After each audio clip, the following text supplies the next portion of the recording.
अस्सलाम वालेकुम students, welcome back to another lecture. आज के लेक्चर में हम चैप्टर नंबर 12 की जो नई बुक है केपीके बोर्ड की उसका रिव्यू करेंगे। और उसके साथ साथ जिस तरह से मैंने फर्स्ट ईयर की केपीके बोर्ड की जो बुक का आप लोगों को पूरा का पूरा कोर्स करवाया था, हाँ कुछ चैप्टर मिसिंग थे लेकिन जितने करवाए थे उसमें से आपका पेपर हो गया था। सो ये जो बुक आई है ये काफी कॉम्प्लिकेटेड है जो केपीके बुक की, क्योंकि जो पुरानी बुक थी उस हिसाब से देखा जाए तो इसमें काफी ज्यादा चीजें चेंज हुई है, काफी चीजें ऐसी हैं जो कि आपने या पुरानी बुक के हिसाब से कंपेयर करें तो आपको देखने को नहीं मिलेंगी। क्योंकि यहाँ पे आपका जो पहला चैप्टर है मैपल के नाम से एक सॉफ्टवेयर है, उसका यूज होता है, लेकिन अब आपके बोर्ड के हवाले से देखा जाए तो यहाँ पे आपको क्वेश्चन वगैरह कुछ खास नहीं दिए हुए। तो इसलिए मैं जो अगर शुरू भी करवाऊंगा 20 के ऊपर काम कर रहा हूँ, तो हम चैप्टर नंबर 2 से ही इसको स्टार्ट लेंगे। क्योंकि चैप्टर नंबर 2 जो है वो फंक्शंस के बारे में है, और आपको याद होगा कि फर्स्ट ईयर में हमने चैप्टर नंबर 8 पढ़ा था फंक्शन का। तो उसमें मैंने काफी डिटेल से थ्योरी पढ़ाई थी। हाँ, जो थ्योरी यहाँ पे नहीं शामिल की गई वहां पे जो उस बुक में थी और यहाँ पे है, तो वो थ्योरी जो है वो मैं यहाँ पे अब करवाऊंगा दोबारा से और फिर उसको लेके चलूंगा। लेकिन ये जो लेक्चर जो मैं अभी ये अपलोड कर रहा हूँ, इस लेक्चर के अंदर मैंने जितनी भी थ्योरी पहले पढ़ाई थी उसको निकाल के और एक लेक्चर बना के आपके लिए अपलोड कर दिए कि इसको पढ़ने से पहले आप अपनी वो थ्योरी जो है वो क्लियर कर लें, उसके सारे कॉन्सेप्ट जो है वो ले लें, ताकि आगे चल के जब हम ये बुक को शुरू करेंगे और उसका जब आप लेक्चर देखेंगे तो आपके लिए आसानी हो। क्योंकि उसमें यही चीजें दोबारा अगर मैं पढ़ाऊंगा तो काफी टाइम लग जाएगा, और उस टाइम को बचाने के लिए उन चीजों को मैंने काफी अच्छे से डिटेल से पढ़ाया था। तो आपने क्या करना है, इस वीडियो को पूरा देख लेना है, समझ लेना है, ताकि आगे चल के जो हम इस बुक को पढ़ेंगे उसमें जो जो चीजें यूज होंगी वो सारी आपके लिए क्या होंगी, क्लियर हो जाएंगी। यानी काफी ज्यादा इंटरेस्टिंग ये वाला लेक्चर। तो इसको पढ़ लेना है, समझ लेना है, और इंशाल्लाह जल्दी हम चैप्टर नंबर 2 से शुरू करेंगे, एक्सरसाइज 2.1। सो नेक्स्ट जो लेक्चर है उसमें जो चीजें इस बुक से इंक्लूडेड है वो मैं अपलोड करूंगा चैप्टर नंबर 2 की। उसमें आपका 2.1 है और उसमें काफी ज्यादा चीजें हैं। सो इंशाल्लाह मिलते हैं नेक्स्ट लेक्चर में। आज के लेक्चर में बस इतना ही बताना था, बाकी आप लेक्चर देख लें तो नेक्स्ट लेक्चर में मुलाकात होती है। अल्लाह हाफिज। आज का टॉपिक जो है वो हमारा फंक्शन के बारे में है। तो लेक्चर शुरू करने से पहले अगर आप मेरे चैनल पर नए हैं तो चैनल को सब्सक्राइब कर लें, बेल आइकन को प्रेस कर लें ताकि मेरे आने वाली हर वीडियो आपको पहले मिल सके। तो फंक्शन को शुरू करते हैं। फंक्शन है क्या? अब आ जाते हैं कि क्या इससे पहले हम फंक्शन पढ़ चुके हैं या नहीं। तो इसका आंसर यस होगा, क्योंकि 10 क्लास के अंदर आपके पास जो चैप्टर नंबर 5 था सेट वाला, उसमें आपने फंक्शन की थोड़ी बहुत डिटेल पढ़ी थी, उसमें डिफिनीशन पढ़ी थी, फंक्शन कैसे होते हैं, कैसे यानी उसकी कंडीशन क्या थी, किस तरह से फंक्शन मतलब कौन सी सेट होंगे जिसमें फंक्शन अप्लाई होता है, इसमें अप्लाई नहीं होता। फिर उसके बाद फंक्शन के टाइप्स पढ़ी थी। तो थोड़ा बहुत इंशाल्लाह आपको आइडिया होगा इस बारे में। ठीक हो गया। तो ग्राफ भी 9 क्लास में आपका चैप्टर नंबर 8 था, ग्राफ के बारे में, वो भी डिटेल से आप लोग पढ़ चुके हैं। तो ये जो चीजें हैं ये काफी हद तक आप थोड़ा बहुत पढ़ चुके हैं, लेकिन यहाँ पे जो हम चीजें पढ़ेंगे वो थोड़ी सी एक्स्ट्रा होंगी। यानी पिछली जो एक्सरसाइज या पिछले जो चैप्टर आपने पढ़े थे क्लासेस के अंदर, उससे थोड़ा सा ज्यादा इसमें पढ़ाया जाएगा। तो डिफिनीशन से ही शुरू करते हैं। फंक्शन होता क्या है? Function from a set x to a set y is a rule or corresponding that assign to each element x in x a unique element y in y। Function होता क्या है मैं वैसे समझा देता हूँ। बेसिकली फंक्शन जो है ना रियल लाइफ से लिया गया है। इसके जो लफ्ज है फंक्शन का, अब वो परफॉर्म कैसे करते हैं, इसका मतलब ये होता है फंक्शन के एक वैल्यू अगर दूसरी वैल्यू पर डिपेंड करती है तो उसको फंक्शन कहते हैं। यानी फॉर एग्जांपल अगर दो सेट हैं और दोनों सेट में से कोई एक सेट जो है वो क्या हो, डिपेंडेंट सेट हो, और दूसरा सेट जो हो वो इंडिपेंडेंट सेट हो, तो उसको हम क्या कहते हैं, फंक्शन कहते हैं। अब रियल लाइफ में इसकी एग्जांपल कैसे मिलती है? अगर हम फादर के हिसाब से देखें, नहीं अगर कोई फादर है तो वो बहुत सारे बच्चों को क्या कर रहा है, फीड कर रहा होता है। तो बच्चे जो होते हैं वो क्या करें, डिपेंड कर रहे होते हैं फादर के ऊपर। हाँ, फादर जो है वो भी किसी चीज के ऊपर डिपेंड कर रहा होगा, लेकिन उन बच्चों के लिए जो फादर होगा वो इंडिपेंडेंट वेरिएबल होगा, क्योंकि फादर जो है उन बच्चों के ऊपर फिलहाल डिपेंड नहीं कर रहा जब तक वो उनको फीड कर रहा है। तो इस तरह से ये बहुत सी आपको एग्जांपल मिलेंगी रियल लाइफ की जो कि मैथमेटिक्स में एग्जिस्ट करती हैं, फंक्शन में खासकर इस तरह की ना आपको एग्जांपल एग्जिस्ट करती हैं, वो मिलेंगी। तो इसमें होगा ये कि या तो एक रूल होगा या कोरस्पॉन्डिंग हो। कोरस्पॉन्डिंग क्या होगा, एक सेट से दूसरे सेट के एलिमेंट के ऊपर कोरस्पॉन्ड हो रहा होगा। तो वो जो रूल है वो इस तरह से डिजाइन किया गया है कि जो फर्स्ट सेट है यानी एक्स सेट है उसमें से कोई भी एक एलिमेंट लें और उस एलिमेंट का एक यूनिक एलिमेंट वाई, यानी एक यूनिक आंसर आएगा आपके पास सेट वाई के अंदर। अब इसको सिंबॉलिकली हम लिखते कैसे, यानी इसको हम क्वेश्चन में किस तरह यूज करेंगे या उसको रिप्रेजेंटेशन कैसे करेंगे, तो वो इस तरह होगा कि we write it as F X to Y and read is F is a function from X to Y. ठीक हो गया। इसको इस तरह से रीड किया जाता है, यानी एफ जो है वो फंक्शन है एक्स सेट से वाई पर। अगर यहाँ पे वाई टू जेड लिखा हो तो हम कहेंगे function from Z to X Y to Z लिखा हुआ है तो वाई और जेड आ जाएगा। तो इस तरह से आपके पास डिफरेंट तरीके के फंक्शन हो सकते हैं। यहाँ पे सेट जो है वो एक्स और वाई की जगह पे क्या हो, ए और बी लिखे हो, तो हम क्या लिखेंगे कि function from A set to B set and read as function F is a function from A to B. तो वो आपके पास जो भी सेट गिवन है तो उसके हिसाब से क्या होगी, वो वैल्यू आती रहेगी आपके पास। तो उम्मीद करता हूँ ये थोड़ा सा समझ आ गया होगा आपको फंक्शन के बारे में। अच्छा जी, अब नेक्स्ट इसको डिस्कस करते हैं कि जो फंक्शन के अंदर एंट्रीज होती है, यानी उसमें जो नंबर्स लिखे होंगे या वेरिएबल कुछ भी लिखा हुआ है उसके अंदर, वेरिएबल्स भी हो सकते हैं, नंबर्स भी हो सकते हैं, साइन हो सकते हैं, क्योंकि वो फंक्शन की जिस तरह सेट को लिखते हैं, क्योंकि सेट की बात हो रही तो सेट के अंदर आपके पास क्या होते हैं, नंबर्स भी लिखे होते हैं, वेरिएबल्स भी लिखे होते हैं एक्स वाई की फॉर्म में, और उसके अलावा साइंस भी लिखे होते हैं। तो इसलिए हम उसको इस तरह से मेंशन करते हैं, the element of set X are called pre image and the corresponding element of Y are called the images. यानी जो पहला सेट है, यानी जो गिवन सेट है, मैं बार बार गिवन सेट की बात कर रहा हूँ क्योंकि अगर कोई सेट गिवन है तो वो गिवन सेट जो होगा वो क्या होगा, उसके जो एलिमेंट्स होते हैं उसको हम प्री इमेजेस कहते हैं, और जो आपके पास आंसर आते हैं उन आंसर को हम क्या कहते हैं, इमेजेस कहते हैं। If y belong to set y, अगर सेट y है उसमें से कोई भी एक एलिमेंट बिलोंग कर रहा है तो is an image of x belong to x, तो वो क्या होगा, इस x सेट का क्या होगा, कोई भी एक एलिमेंट ले लें तो वो उसका क्या होगा, इमेज होगा under the function of f। तो f फंक्शन के अकॉर्डिंग अब ये अप्लाई कैसे करता है वो फिर मैं आपको समझाता हूँ। We write is as y is equal to f of x। Basically जो हमने कंडीशन यूज करनी है या जिसको हमने लिखना है ज्यादा, वो ये है कि y is equal to f of x। So equivalently we say that y is the value of the function of f at x। f function है, x के ऊपर y जो है उसकी एक वैल्यू आएगी, यानी उसका एक आंसर आएगा। सिंपल अल्फाज में अगर देखा जाए तो वो आपके पास इस तरह से बन जाएगा। अब इसकी एग्जांपल समझा देता हूँ। फॉर एग्जांपल आपके पास क्या है, इस तरह से डायग्रामेटिकल समझा रहा हूँ कि यहाँ पे एक एलिमेंट है x जो कि क्या कर रहा है, सेट x में से बिलोंग कर रहा है, ठीक हो गया। तो यहाँ पे वो रूल अप्लाई हुआ है, वो रूल क्या है, वो रूल यहाँ पे f को रिप्रेजेंट कर रहा है। अब एक सेट से दूसरे सेट के ऊपर यहाँ पे वो रूल जो है वो इस तरह से अप्लाई होगा कि ये बन जाएगा f ऑफ x। जब फंक्शन अप्लाई होगा तो यहाँ से f और ये फंक्शन अप्लाई होने के बाद क्या होगा, x आ जाएगा। ये सेट है y। अब इसकी जो यहाँ पे इमेजेस बन रही हैं, ये इमेजेस यहाँ पे क्या बन जाएगी, ये वाली इमेज, इसको हम क्या कहते हैं, y से रिप्रेजेंट करते हैं। यानी यहाँ पे मेंशन करते हैं कि y is equal to f of x, ये इसकी रिप्रेजेंटेशन यहाँ पे हो जाएगी। अब देखें यहाँ पे x की जगह अगर आप यहाँ पे 1 लिखते हैं तो आपके पास आंसर क्या हो जाएगा, y का आंसर फॉर एग्जांपल क्वेश्चन के अकॉर्डिंग 1 आ जाता है। y x की जगह 2 लिखते हैं तो यहाँ पे 3 आ सकता है, 5 लिखते हैं तो आपके पास बार बार जो आंसर चेंज होते रहेंगे। इसकी एग्जांपल देता हूँ फिर आपको समझ में आ जाएगी। Let's suppose that f of x जो है वो एक फंक्शन है जिसकी वैल्यूज लिखी हुई हैं x square plus 5x plus 1, ये फॉर एग्जांपल एक फंक्शन है, और ये दिया हुआ है कि एक सेट है जिसके अंदर एलिमेंट क्या है, 1 2 एंड 3, ये 3 एलिमेंट लिखे हुए हैं। अब आपने क्या करना है, यहाँ पे x की जगह पे ये वैल्यू लिखनी है। So f of 1 is equal to 1 square plus 5 multiply by 1 plus 1, तो ये 1 plus 5 plus 1 is equal to 7। तो f ऑफ 1 से क्या आंसर आया है, 7। तो इसका मतलब ये हुआ कि हमें एक y की वैल्यू मिल गई है जो कि क्या है, 7। और यहाँ पे अगर उसको रिप्रेजेंट कर लें तो इसी में आपको रिप्रेजेंट करके दिखा देता हूँ कि यहाँ पे अगर x की वैल्यू हमने 1 लिखी है तो उससे यहाँ पे आंसर क्या आया है, 7 आया है, यानी y की वैल्यू 7 आई है, ठीक हो गया। अब वो फंक्शन f क्या था, वो जब अप्लाई हुआ है, यानी f की जगह पे आपने चेंज यहाँ पे ना लेफ्ट साइड और एक इसकी राइट साइड है, ये लेफ्ट साइड पे जो चेंज आया है उसी की सेम वैल्यू यहाँ पे एक साइड पे राइट साइड पे भी लिखी हुई है x, तो यहाँ पे जो चेंज आया वो राइट साइड पे भी आएगा। तो यानी यहाँ पे 1 लिखा है तो ये 1 हो जाएगा। अगर मैं यहाँ पे एक और एलिमेंट लिख लेता हूँ, फॉर एग्जाम्पल आपको समझाने के लिए मैं यहाँ पे क्या करता हूँ, f ऑफ 2 लिख देता हूँ। तो सिंपल क्या होगा, यहाँ पे x की जगह पे 2 स्क्वायर 5 मल्टीप्लाई बाय 2 प्लस 1, सो ये हो जाएगा 2 2 जार 4 प्लस 5 2 जार 10 प्लस 1, तो ये हो जाएगा 10 प्लस 4 एंड 1 से क्या होगा, 15। तो f ऑफ 2 जो है वो क्या हो गया, 15 आ गया। यानी अगेन y की एक और वैल्यू आ गई आपके पास 15।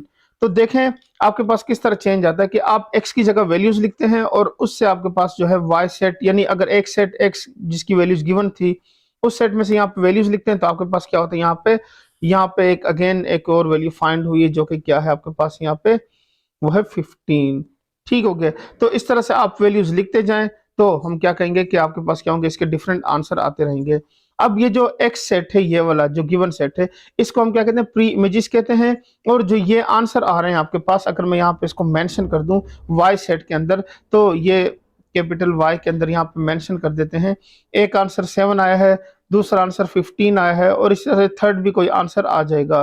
तो इस तरह से ये जो वाई सेट है, इसकी जो वैल्यूज हैं, इसको हम क्या कहते हैं, इमेजेस कहते हैं।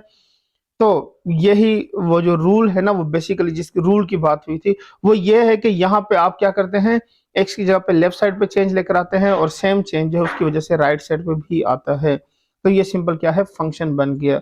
अब इसी से हम क्या करेंगे, एक और चीज अखज करेंगे कि फॉर एग्जांपल इसमें एक इंपॉर्टेंट चीज है, और वो ये है कि डोमेन एंड रेंज। अक्सर इस चीज का पूछा जाता है, आपसे क्वेश्चन भी सॉल्व करने को कहा जाता है, तो उसकी मैं डिफिनीशन भी समझा देता हूँ, और इसी से आपको फिर एक एग्जांपल के जरिए समझा भी देता हूँ कि डोमेन और रेंज इसमें क्या परफॉर्म कर रहे हैं। सो उसको समझ लेते हैं। तो नेक्स्ट टॉपिक को सिंप्लीफाई करते हैं, वो है domain and range of a function. ये बहुत इंपॉर्टेंट है। इंपॉर्टेंट क्यों है, एमसीक्यूज में जस्ट आपसे बस पूछा जाता है कि एमसीक्यू इसमें बताएं कि डोमेन और रेंज क्या होगा, कोई भी फंक्शन गिवन है तो आपको वो क्विकली फौरन बताना होता है विदाउट सोल्यूशन। तो उसके लिए क्या है, जरूरी है कि आपको सेट का पता होना चाहिए, किस सेट में से ये वैल्यूज आई हैं, फिर उसके बाद वो कहां तक परफॉर्म कर सकती हैं, अनडिफाइंड तो नहीं हो रही। तो उससे आपको डायरेक्ट डोमेन और रेंज को इस तरह से फाइंड आउट करना होता है। क्वेश्चन आपके एक्सरसाइज में गिवन है, वहां भी मैं डिटेल से पढ़ाऊंगा। यहाँ पे जस्ट मैं डिफिनीशन और कुछ एग्जांपल के थ्रू आपको समझा दूंगा कि डोमेन और रेंज होता क्या है। फिर उसको फाइंड कैसे करना, वो फिर एक्सरसाइज के क्वेश्चन करेंगे तो फिर आपको और भी ज्यादा अच्छे से समझ आ जाएगी। अब इसमें होता क्या है कि let F X to Y be a function from a set X to Y. ठीक है ना, एक फंक्शन है जो एक्स सेट से वाई सेट के ऊपर है, then set X is called domain and the set Y is called codomain. ठीक हो गया, of the function F the set of all those element of Y which F is assuming is called range of the function F. ठीक हो गया, यहाँ पे codomain का भी एक लफ्ज इस्तेमाल हुआ है। ये कह रहे हैं कि जो एक्स सेट के एलिमेंट्स है उसको हम डोमेन कहते हैं, और जो वाई सेट के एलिमेंट है वो क्या है, वो कोडोमेन है उस फंक्शन के ऊपर। सो जो सेट बन जाता है उस एलिमेंट्स का, यानी वो एलिमेंट्स बनते जाएंगे और पूरा एक सेट बन जाता है, फिर हम उस सेट के एलिमेंट्स को क्या कहते हैं, रेंज कहते हैं। यानी कोडोमेन और रेंज एक ही चीज को ऑलमोस्ट रिप्रेजेंट कर रही है, कुछ हद तक रिप्रेजेंट कर रही है, तो वो हम समझ लेंगे कि किस तरह से रिप्रेजेंट हो रही है। तो यहाँ पे अब ये समझ लें कि if the domain is not specified. अब अक्सर ये होता है कि क्वेश्चन में आपको कहा जाता है कि डोमेन और रेंज फाइंड करें, लेकिन डोमेन की वैल्यू गिवन नहीं होती, यानी आपको ये समझ नहीं आ रही। अक्सर बच्चों को ये कंफ्यूजन होती है कि डोमेन हम ले कहां से, यानी कौन से नंबर्स लिखें, कहां से वैल्यूज आएंगी उसकी, अक्सर ये कंफ्यूजन होती है। Then it is assumed to be the set of all real numbers, यानी जो रियल नंबर सेट होगा वही आपका डोमेन रहेगा। आपने रियल नंबर्स लेने हैं, उस सेट को, उस सेट में से कोई भी आप एलिमेंट ले लें, उस सेट के एलिमेंट्स के अकॉर्डिंग आपने वैल्यूज फाइंड करनी है, तो जो आंसर आएंगे वो क्या हो जाएंगे, कोडोमेन या रेंज उसको हम कहेंगे। If F is a function from X into Y, the range is a subset of Y but not need to be all of Y. ठीक हो गया। तो इसमें एक और बात भी लिखी हुई है, बेसिकली एमसीक्यूज है, उसमें ये चीजें पूछ सकते हैं कि आपके पास जो एक सेट, यानी अगर सेट गिवन नहीं है तो आपके पास अगर जो सेट की वैल्यूज लेंगे तो उस सेट को क्या कहेंगे, तो उसका आंसर क्या होगा कि वो रियल नंबर्स होते हैं। ठीक हो गया। नेक्स्ट जो होगा वो ये है कि अगर रेंज की वैल्यू की बात करें, यानी एक्स सेट से वाई सेट के ऊपर एक फंक्शन है, तो जो वाई की वैल्यूज हैं वो सबसेट होंगी उसकी। ठीक हो गया, एक्स सेट की। बट जरूरी नहीं है कि सारी वैल्यूज हो सकता है कि आपके पास जो आंसर आ रहे हो वो इस तरह से हो कि वो वाई के एक्स सेट के उस तरह से परफॉर्म ना कर रही हो, उसमें से वैल्यूज ना आ रही हो। तो ये भी हम देखेंगे। जिस तरह से पिछली एग्जांपल देखी तो उसमें क्या था, 1 2 और 3 गिवन था, और जो आंसर आ रहे थे वो 7 15 एंड मतलब काफी ज्यादा वैल्यूज आ रही थी, तो वो इसमें अप्लाई नहीं हो रही थी। ठीक हो गया, यही बस इसका मेन पर्पस है। तो इसको मैं एग्जांपल के जरिए समझा देता हूं। फॉर एग्जांपल यहाँ पे मैं क्या कर रहा हूं, एक फंक्शन ले रहा हूं एफ ऑफ एक्स, जो कि क्या है, एक्स प्लस 1, एंड यहां पे मैं क्या कर रहा हूं, सेट भी ले रहा हूं। मैं यहाँ पे ए सेट ले रहा हूं जिसके अंदर मैं एलिमेंट लिखूंगा 0 1 2 एंड 3। ठीक हो गया। अब इसके ऊपर अप्लाई कर देते हैं और इसका आंसर फाइंड करने की कोशिश करते हैं।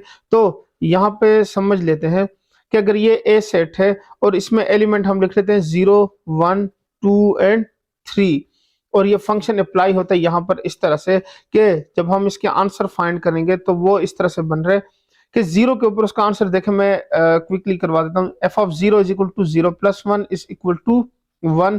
एफ ऑफ 1 फाइंड करें तो 1 plus 1 is equal to 2। F of 2 find करेंगे तो यह हो जाएगा 2 प्लस 1 इज इक्वल टू 3। और एफ ऑफ 3 फाइंड करेंगे तो ये हो जाएगा 3 + 1 = 4। तो इसके जो आंसर आ रहे हैं वो ये हैं। फर्स्ट आंसर आया 1, फिर 2, फिर 3 एंड 4। अब इनको ज्वाइन कर लेते हैं। तो यहां से देखें, ये इसके साथ ज्वाइन हो गया, ये इसके साथ ज्वाइन हो गया, ये ज्वाइन हो गया और ये भी ज्वाइन हो गया। तो ये जो एलिमेंट आए हैं, ये इस रूल के अकॉर्डिंग अगर बात करें तो ये सेट क्या है, बी को रिप्रेजेंट कर रहा है, यानी जो सेकंड सेट है। तो उसके एलिमेंट क्या है, 1, 2, 3 एंड 4। अब जो ए सेट है, यानी जो गिवन सेट है, उसको हम क्या कहते हैं, उसको हम कहते हैं डोमेन।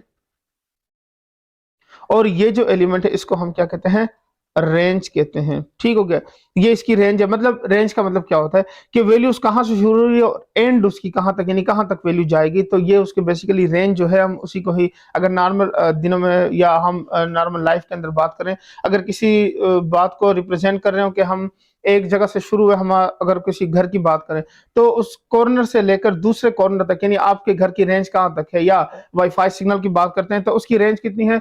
तो वो इस तरह से हम इन बातों को यूज कर रहे थे डेली लाइफ के अंदर। उसका मतलब ये होता है कि जिस पॉइंट से शुरू हुआ है वो उसका स्टार्टिंग पॉइंट हो गया, अब उस पॉइंट से लेकर एंडिंग पॉइंट तक जो एंड पॉइंट होता है वो उसकी रेंज होती है। ठीक हो गया, तो इस तरह से हम इसको डेली लाइफ में भी इस लफ्ज को यूज करते रहते हैं डिफरेंट तरीकों से, या डिफरेंट जगह जगह उसका अलग अलग कैटेगरी वाइज उसका होता है। जाहिर बात है कंप्यूटर की फील्ड में अलग से वो परफॉर्म कर रहा है, नॉर्मल लाइफ में देखें तो हर जगह पे वो अलग अलग करके परफॉर्म कर रहा है। ठीक हो गया, सो उम्मीद करता हूँ डोमेन और रेंज समझ आ गया होगा। जो गिवन सेट है तो उस सेट की वैल्यूज को हम डोमेन कहते हैं, और जो आंसर्स आपके पास यानी इमेजेस आते हैं उसको हम क्या कहते हैं, रेंज कहते हैं। अब आ जाते हैं, अगर डोमेन गिवन ना हो तो हम रियल नंबर सेट जो है, उस रियल नंबर सेट में से हम वैल्यूज लेंगे, क्योंकि वो क्या होता है, X such that X belong to Q union Q prime. ठीक हो गया, सो यूनियन होता है रैशनल और इरेशनल नंबर्स का, यानी तमाम नंबर जो हैं वो उसमें शामिल हो जाते हैं, एक्सेप्ट कौन से, आयोटा वाले, यानी कम्प्लेक्स नंबर को छोड़ के बाकी जितने भी वैल्यूज हैं वो सारे के सारे रियल नंबर में शामिल होती हैं। तो उस हिसाब से उसका रेंज भी बन जाता है। अब रेंज कैसे फाइंड होगा वो हम एक्सरसाइज में क्वेश्चन सॉल्व करेंगे तो आपको अच्छे से समझ आ जाएगी। यहाँ पे इतना जानना बस काफी है कि जो गिवन सेट है उसको डोमेन कहते हैं, और जो आंसर आए हैं उसको क्या कहते हैं, रेंज कहते हैं उस सेट को। तो चलते हैं नेक्स्ट टॉपिक की तरफ। सो नेक्स्ट टॉपिक है 1-to-1 and on to function. ये चीज हम पढ़ चुके हैं 10 क्लास के अंदर डिटेल से, वहां पे आपको पढ़ाई गई होंगी। अगर नहीं भी पढ़ाई गई या आप भूल गए हैं तो अब यहाँ पे रिवीजन कर लेते हैं, फिर आपको समझ आ जाएगी। आपके पास 1-to ऑन टू 1-1 था, ठीक है ना। जिस तरह से 1-to-1 है तो इसको 1-1 फंक्शन कहते हैं। फिर बाइजेक्टिव, सरजेक्टिव, इंजेक्टिव, ये नाम भी आपने शायद सुने होंगे। तो यहाँ पे भी सेम वही काम हो रहा है, बस जस्ट समझाया जा रहा है। यूज हो सकता है नाउ एमसीक्यूज में आ जाए इस तरह की चीजें, या आपको कहा जाए कि ये फंक्शन किस कैटेगरी में आते हैं। तो उसके लिए जरूरी क्या, एक दफा इसको समझ लें। पहले मैंने लिखा है ए, यानी ये जो 1-to-1 है इसको मैंने ए से रिप्रेजेंट किया है। Function f from x to y is said to be 1-to-1 और injective function if distinct element of x have distinct images in y। यानी x सेट के जो एलिमेंट आप लेते हैं उस सेट के यानी अलग-अलग एलिमेंट, यानी आपने 1 लिया, उस 1 का एक आंसर आया, फिर आपने 2 लिया, 2 का एक अलग आंसर आया, 3 लिया, 3 का अलग आंसर, यानी हर एलिमेंट के लिए डिफरेंट एलिमेंट के लिए डिफरेंट आंसर आए, तब हम कहते हैं कि वो जो एलिमेंट है x and y are distinct element of x and then f of x1 is not equal to f of x2। और ये कंडीशन भी हो, यानी फॉर एग्जांपल यहाँ पे f of x1 की जगह हमने वैल्यू लिखी है तो आपके पास आंसर आ गया 1, फिर f of x2 लिखा तो वहां से आ गया 3, तो 1 और 3 जो है वो इक्वल नहीं है। अब इक्वेंटली if f of x1 is equal to f of x2 then x1 is equal to x2, तो x1 x2 की वैल्यू इस तरह से होगी। Sometime we write 1-1 function for 1-to-1 function, यानी 1-1 जो है वो 1-to-1 फंक्शन के लिए भी यूज करते हैं। ठीक हो गया, यहां तक बस ये ऊपर वाला टॉपिक एंड हो गया था। ये बस जस्ट इंफॉर्मेशन दी गई है कि अगर हो सकता है 1-to-1 ना लिखो तो उसकी जगह पे क्या होगा, 1-1 लिखा होगा। ये भी 1-to-1 को ही रिप्रेजेंट करता है। कंडीशन समझ आ गई है। कंडीशन दोबारा समझाता हूँ, 1-1 फंक्शन की कंडीशन क्या है। आप एक गिवन, जो सेट गिवन है, एक सेट है, उस सेट में से कोई भी दो डिस्टिंक्ट यानी अलग अलग एलिमेंट ले, एक 1 ले लें और एक 3 ले लें। अब उनको उसको फंक्शन के अंदर पुट करें और उस फंक्शन से जो आंसर आएंगे वो भी डिफरेंट होंगे, यानी वो भी मैच नहीं करेंगे। जिस तरह 1 और 3 डिफरेंट है, इस तरह जो आंसर आएंगे हो सकता है एक से 2 आंसर आए और एक से 4 आंसर आए। सो 2 इज नॉट इक्वल टू 4। ठीक हो गया। अब कह रहे हैं कि अगर फॉर एग्जांपल इस तरह से हो कि वो इक्वल आ जाते हैं, x1 x2 की वैल्यू इक्वल आ गई है, यानी आपके पास x1 की वैल्यू भी 3 है और x2 की वैल्यू भी 3 है, तो फिर उसके जो आंसर आएंगे वो भी क्या होंगे, जाहिर बात है वो भी इक्वल ही आएंगे, क्योंकि आपने एक नंबर 2 दफा लिख लिया है। ठीक हो गया, तो ये इस तरह से मेंशन कर दिया गया। नेक्स्ट आ जाते हैं सेकंड वैल्यू की तरफ, वो है onto function. Function x to y said to be onto or surjective function if each of element of y is the image of some element in x। अब इसकी condition ये है कि आपके पास होगा क्या कि y सेट के जितने भी एलिमेंट है वो तमाम के तमाम एलिमेंट जो हैं वो a सेट में किसी न किसी उसके साथ एलिमेंट के साथ कनेक्ट होने चाहिए। बस ये ऑन टू की कंडीशन है, 1-1 की कंडीशन नहीं है, क्योंकि उसमें तो जाहिर बात है अगर मैच हो जाए तो फिर तो वो 1-1 की कंडीशन ही खत्म हो गई है। तो if the range of F is whole set X Y, यानी जो रेंज होगा उसका वो जो जितना भी सेट गिवन होगा यानी वाई सेट है वो उसका रेंज हो जाएगा उस टाइम पे। ऑन टू फंक्शन का अगर रेंज पूछ जाए तो वो क्या होगा, जो सेकंड सेट होगा वही उसका रेंज होगा। A function f which is both 1-1 and onto is called bijective function, यानी 1-1 भी हो और onto भी हो तो उसको हम क्या कहते हैं, बाइजेक्टिव फंक्शन कहते हैं। ठीक हो गया। अब मैं आपको सिर्फ एग्जांपल लिख के समझा देता हूं कि 1-1 और onto जो है वो होंगे किस तरह से। ठीक हो गया, जस्ट एग्जांपल के थ्रू आपको समझा रहा हूं। यहाँ पे x ले लेते हैं, x सेट, और यहाँ पे ले लेते हैं y। ये मैं 1-1 के लिए समझा रहा हूँ, यहाँ पे फिर हम दूसरा भी बना लेते हैं। ठीक हो गया, तो यहाँ पे जो एलिमेंट है फॉर एग्जाम्पल यहाँ पे मैं a b और यहाँ पे c ले रहा हूँ। ठीक हो गया, ये मैंने 3 एलिमेंट लिए हैं। अब यहाँ पे जो दूसरा सेट है ये x हो गया, ये y हो गया, और जो कंडीशन है वो क्या है, f के अकॉर्डिंग यहाँ पे अप्लाई हो गई। यहाँ पे जो आंसर आ रहे हैं वो आ रहे हैं 1, 2 एंड 3। तो अगर हम इसकी जगह वैल्यूज लिखते हैं, फंक्शन अगर कोई भी गिवन हो लाइक, तो यहाँ पे आंसर आ रहा है कि b से 1 आ रहा है, a से क्या आ रहा है 2 आ रहा है, और c से क्या आ रहा है 3 आंसर आ रहा है। ठीक हो गया, तो जरूरी नहीं है कि आमने सामने ही ज्वाइन हो, वो इस तरह से भी ज्वाइन हो सकते हैं। ठीक हो गया, अब इसमें एक एलिमेंट हम बढ़ा देते हैं यहाँ पे। ठीक हो गया, यहाँ पे मैं यहाँ पे क्या कर लेता हूँ, यहाँ पे मैं 4 भी लिख देता हूँ। अगर इस सेट की बात करें कि इसमें से कोई भी 2 एलिमेंट फॉर एग्जांपल a और b जो है वो इक्वल नहीं है, उसके अलावा इसके जो आंसर हैं वो भी इक्वल नहीं है, तो अब हम कहेंगे कि ये फंक्शन जो क्या है ये 1-1 फंक्शन है। ठीक हो गया, अब दूसरे सेट की बात करें तो ऑन टू की बात करें, ऑन टू में इस तरह से होता है कि आपके पास यही कंडीशन में यहाँ भी अप्लाई कर रहा हूँ, और वो इस तरह से है a b c and d, ये मैंने लिख लिया है। और सेम यहाँ भी इस तरह से लिख लेते हैं 1, 2, 3, 4 एंड 5, इस तरह से मैंने लिख लिया है। अब इसकी अगर बात करें कि हम इसमें ऑन टू को चेक करना चाहें तो उसमें होगा क्या, पहले तो एक सेट x हो गया, ये y हो गया, यहाँ पे कंडीशन f अप्लाई हो रही है, इसको ज्वाइन कर देते हैं। यहाँ पे a जो है वो ज्वाइन हो गया 2 के साथ, b जो है वो ज्वाइन हो गया 3 के साथ, c जो है वो ज्वाइन हो गया a के साथ। अब d की अगर बात करें तो डी को हम किस तरह ज्वाइन करें, चले एक के साथ तो ज्वाइन कर देते हैं। यहाँ पे एक ज्वाइन हो गया, ये ज्वाइन हो गया आपके पास, तो एक वैल्यू रह गई ये 5।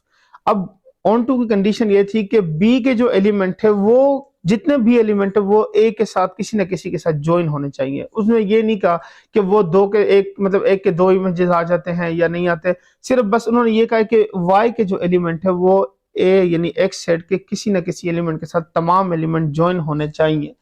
ये उसने क्या कही है, कंडीशन कही है।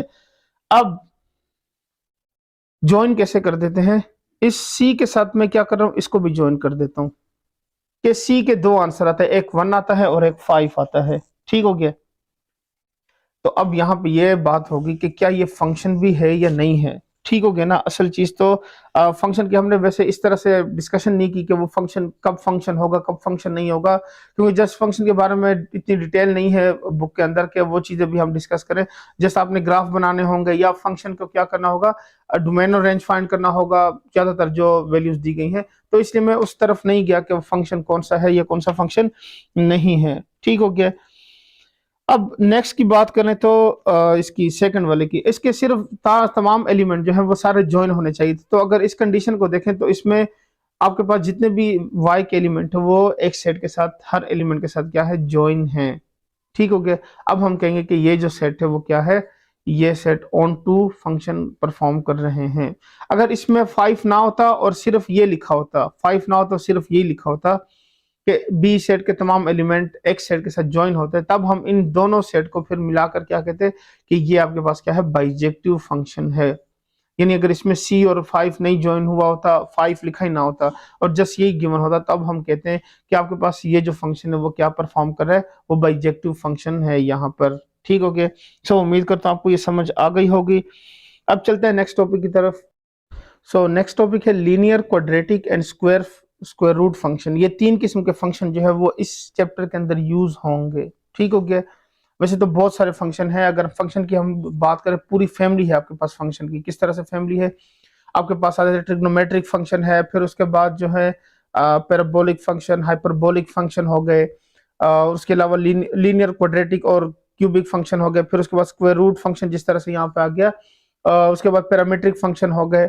यानी एक्सप्लिसिट, इम्प्लिसिट, बहुत सारे टाइप्स हैं आपकी फंक्शन की। लेकिन यहाँ पे सिर्फ क्या हो रहा है, 3 ही डिस्कस हो रहे हैं आपकी इस बुक के अंदर। वो क्या है, लीनियर, क्वाड्रेटिक और स्क्वायर रूट फंक्शन। ठीक हो गया। लीनियर फंक्शन, वैसे हम 10 क्लास के अंदर लीनियर इक्वेशंस को पढ़ चुके हैं, वही जो है सिंपल यहाँ पे लीनियर फंक्शन बन जाता है। क्वाड्रेटिक इक्वेशन हम पढ़ते रहते हैं, वही यहाँ पे क्वाड्रेटिक फंक्शन परफॉर्म होगा। और स्क्वायर रूट की वैल्यूज हम वैसे सॉल्व करते रहते हैं, लेकिन एक्स वाई के लिए हम चैप्टर 10 के अंदर, क्लास 10 के अंदर हम उसको सॉल्व कर चुके हैं। सो आपके लिए इजी होगा, बस जस्ट एक दफा समझ लें उसको, फिर इंशाल्लाह आगे चलते हैं एक्सरसाइज की तरफ। सो इसमें होगा क्या, ये समझ लें। A function f is linear function if it can be written in the form of f of x mx plus b। अगर किसी क्वेश्चन के अंदर एक वेरिएबल हो और उस वेरिएबल की पावर क्या हो, 1 हो, तब हम कहते हैं कि ये जो फंक्शन है, ये फंक्शन क्या है, लीनियर फंक्शन है। और बाकी जितने भी एलिमेंट्स होंगे, m हो गया, b हो गया, या और जितने भी एलिमेंट यहाँ पे अगर यूज होते हैं, वो सारे के सारे क्या होंगे, कॉन्स्टेंट्स होंगे या रियल नंबर्स होंगे। अब बात करते हैं, अगर m की वैल्यू 0 हो जाए, यानी ये वाली वैल्यू क्या हो, 0 हो जाए, तो फिर आपके पास सिर्फ b रह जाएगा, तब हम इस फंक्शन क्या कहेंगे, कांस्टेंट फंक्शन कहेंगे। ठीक हो गया। ये एमसीक्यूज में पूछते हैं कि अगर m की वैल्यू 0 हो, यानी fx is equal to b लिखा हुआ, तो उसको हम क्या कहते हैं, कांस्टेंट फंक्शन कहते हैं। और अगर m की वैल्यू 1 आ जाए, तो फिर क्या जो फंक्शन बन जाता है उसको हम क्या कहते हैं, आइडेंटिटी फंक्शन कहते हैं। ठीक हो गया। m की वैल्यू खत्म हो जाए, आपके पास x की सिंपल वैल्यू ही रह जाए, b की वैल्यू 0 हो, तो फिर आपके पास जो फंक्शन बनेगा वो क्या होगा, आइडेंटिटी फंक्शन होगा। ठीक है। अब note down, domain of real function is set of all real numbers, यानी इसका डोमेन जो होगा वो set of all real numbers होगा। ठीक हो गया। नेक्स्ट फंक्शन की तरफ चलते हैं, क्वाड्रेटिक फंक्शन। अब function f is quadratic if it can be written as f of x is equal to ax square plus bx plus c is equal to 0। वैसे तो 0 की फॉर्म में होता है, लेकिन अब देखें इक्वेशन जो होती है वो ax square plus bx plus c is equal to 0 हो, तो फिर वो इक्वेशन बन जाती है। अब ये फंक्शन f of x की फॉर्म में लिखा हो, तो ये देखें फंक्शन हो जाता है सिंपल। और a की वैल्यू जो है वो 0 नहीं होगी, अगर a की वैल्यू 0 हो जाए तो ये बन जाएगा, यहाँ से सिर्फ ये 0 हो जाएगा और ये रह जाएगा, तो ये क्या होगा, लीनियर फंक्शन परफॉर्म करेगा, यानी लीनियर फंक्शन बन जाएगा। तो ये वैल्यू 0 नहीं होगी। और इसको हम क्या कर सकते हैं, इसमें जो a, b और c की वैल्यूज हैं उसको हम यहाँ पे कांस्टेंट या रियल नंबर कंसीडर करेंगे। इसका डोमेन जो है वो भी क्या होगा, रियल नंबर्स का डोमेन होगा, यानी जो डोमेन रियल नंबर्स का उसके लिए है लीनियर फंक्शन के, वही डोमेन जो है वो क्वाड्रेटिक के लिए भी होगा, सेम वहीं से वैल्यूज आएंगी। सो चलते हैं नेक्स्ट उसकी तरफ, स्क्वायर रूट फंक्शन को समझ लेते हैं। स्क्वायर रूट फंक्शन, अब function of the form f of x is equal to x square root, यानी एक फंक्शन जो स्क्वायर रूट x की फॉर्म में लिखा हुआ है और x की जो वैल्यू है वो ग्रेटर देन 0 हो। ये बात याद रखनी, इसमें ये कंडीशन बहुत ज्यादा इंपॉर्टेंट है कि x की वैल्यूज होंगी कहां से, यानी 0 से शुरू होंगी और आगे पॉजिटिव नंबर, बेशक 1 लिख लें, 0.1 लिख लें, 0.2 लिख लें, लेकिन होना पॉजिटिव चाहिए।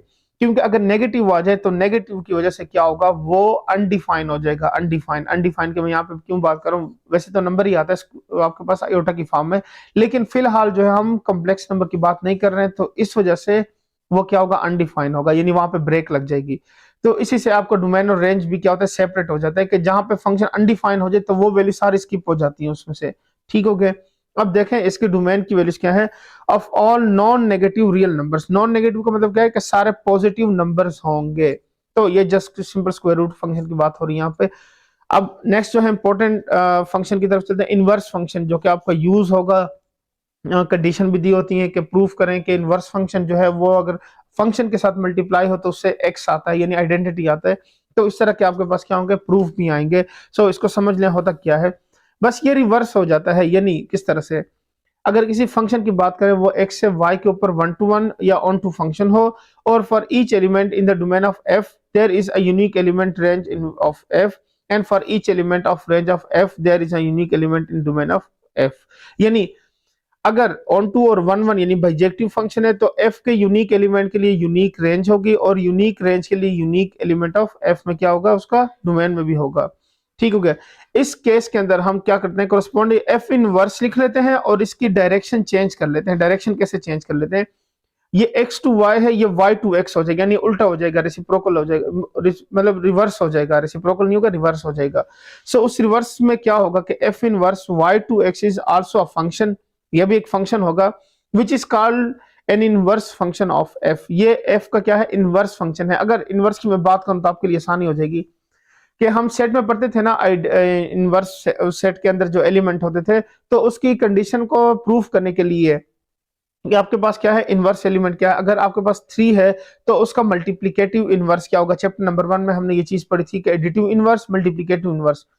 अब कोई भी नंबर है उसका एडिटिव इनवर्स क्या है, उसका नेगेटिव साइन के साथ नंबर लिखने तो वो उसका एडिटिव इनवर्स है। और मल्टीप्लिकेटिव इनवर्स क्या है कि जो भी नंबर है उसके साथ उसका रेसिप्रोकल मल्टीप्लाई कर दिया जाए तो वो बन जाता है मल्टीप्लिकेटिव इनवर्स।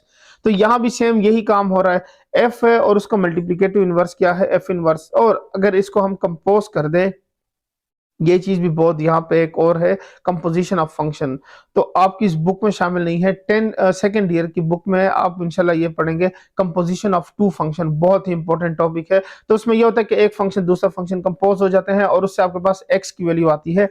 तो यहाँ पे आप सिर्फ समझ लें कि ये इसका इनवर्स फंक्शन है, बाकी फिर हम इंशाल्लाह जिंदगी रही तो सेकेंड ईयर में इस चीज को फर्दर डिस्कस करेंगे। So the inverse function f of f is defined by, अब इसको डिफाइन कैसे किया गया है वो जरा समझ ले। इसमें 2-3 कंडीशन है, बस वो याद रखनी है, हर क्वेश्चन में वही अप्लाई होनी है। ठीक हो गया। सो मैं वो कंडीशन समझा देता हूँ, कोशिश की है बहुत इजीली समझाने की, तो समझ अगर आ जाती है कंडीशन तो आपके लिए क्या होगा, उस चैप्टर को, एक्सरसाइज को सॉल्व करना बहुत क्या होगा, ईजी होगा। तो वो कंडीशन समझ ले।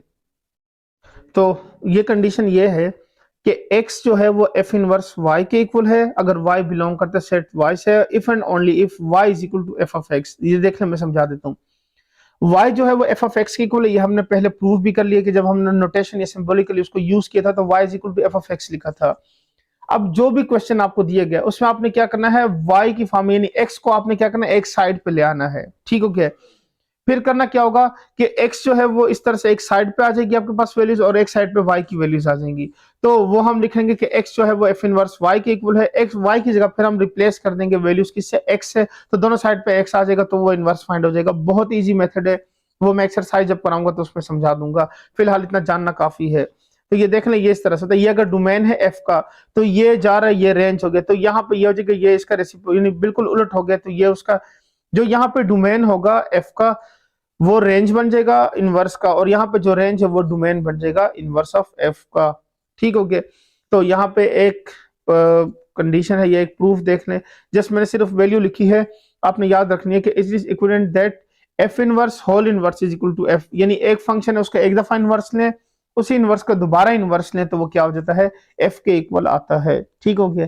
अगर मैं इसकी मिसाल दूं तो f जो है एफ की नहीं, अगर सेट के अंदर इसको देखें तो फिर वो आप लोगों ने वहां पे पढ़ा हुआ है, या उसकी बात की जाए मैट्रिसेस की तो वहां भी आपके लिए, क्योंकि मैट्रिसेस ज्यादा पढ़ी हुई आपने तो आसानी होगी। एक ए मैट्रिक्स है, उसका ट्रांसपोज लिया हमने, ट्रांसपोज लेने के बाद दोबारा ट्रांसपोज लिया तो वो दोबारा किसके इक्वल आ जाता है, ए के ही इक्वल आ जाता है। तो ये भी सेम उसी तरह से ही है कि एक फंक्शन उसका इनवर्स ले, उस इनवर्स का दोबारा इनवर्स ले तो वही एफ फंक्शन आ जाएगा। ठीक हो गया। तो f and f inverse are inverse of each other. The above figure illustrate the concept of inverse function, यानी वो concept जो भी इनवर्स फंक्शन है उसके जरिए मैंने क्या की समझाने की कोशिश की है। अब इसके डोमेन और रेंज क्या होंगे इनवर्स फंक्शन के, ऊपर वैसे बता दिए, यहाँ भी लिख के समझा रहा हूँ। Clear from the definition of inverse function f inverse that domain of f inverse range of f, यानी जो f इनवर्स की डोमेन है वो इसकी रेंज है, और जो इसकी रेंज है वो यहाँ पे क्या है, डोमेन है। यानी वो मैंने ग्राफिकल इसलिए समझाया ताकि आपको समझ आ जाए, क्योंकि लिखते हुए थोड़ा सा मुश्किल लग रहा होगा, लेकिन इस फिगर में आपको आसानी हो जाएगी कि अगर इस फंक्शन की डोमेन जो फर्स्ट फंक्शन यानी यहाँ पे अगर x है फॉर एग्जांपल, इसकी ये x अगर डोमेन है f के लिए, तो रेंज क्या है, y है f के लिए। अब उल्टा क्या होगा कि अब डोमेन जो होगा इनवर्स फंक्शन का y बन जाएगा और रेंज जो है वो क्या हो जाएगा, वो x हो जाएगा। ठीक हो गया। तो बस सिंपल इतना सही ये टॉपिक था, कॉन्सेप्ट समझाने की कोशिश की है। हो सकता है कि कुछ रह गया हो, यानी समझाना अच्छे तरीके से समझा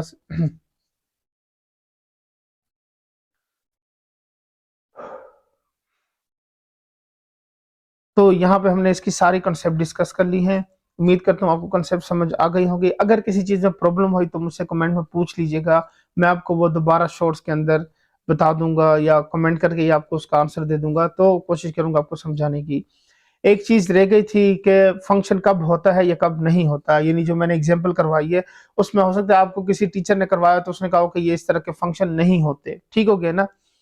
तो वो मैं दोबारा से आपको थोड़ा सा समझाने के लिए यहाँ पे सिर्फ बता रहा हूँ, फिर हम एक्सरसाइज की तरफ ही चलते हैं। वो है क्या, यहाँ पे मैंने एग्जाम्पल करवाई थी ये वाली। ठीक हो गया।